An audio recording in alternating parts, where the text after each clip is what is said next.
చాలామంది పాతకాలంలో ఏం చేసేవాళ్ళంటే సబ్బు వాడేవాళ్ళు కాదు. సబ్బు ఎందుకు వాడేవాళ్ళు కాదంటే, సబ్బు అనేది మురికిని పోగొడుతుంది. కానీ శరీరం మీద 2 ప్రత్యేకమైనటువంటి పొరలు ఉంటాయి. మనం సబ్బు ఎక్కువగా వాడినప్పుడు ఆ 2 పొరలు కూడా క్రమక్రమంగా వాటిలో ఉన్న రసాయనాలు కోల్పోతాయి.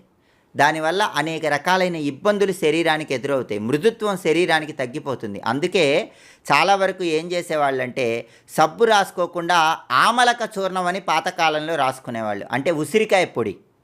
ఉసిరికాయ పొడి శరీరానికి రాసుకొని పాతకాలంలో స్నానం చేసేవాళ్ళు. అప్పుడు ఉసిరికాయ పొడిలో ఉన్నటువంటి ఔషధీయుక్తమైన గుణాలు ఆరోగ్యాన్ని కలిగింపజేస్తాయి. సబ్బు అందుకే ఎక్కువ సార్లు వాడకూడదండి. చాలామంది ఊరికే సోప్తో చేతులు వాష్ చేసుకుంటూ ఉంటారు. సబ్బు ఎక్కువ వాడితే అక్కడ పైన ఉన్నటువంటి రసాయనాలు అనేవి చర్మంలో తొలగిపోయి చర్మం అనేది మృదుత్వం కోల్పోతుంది. కాబట్టి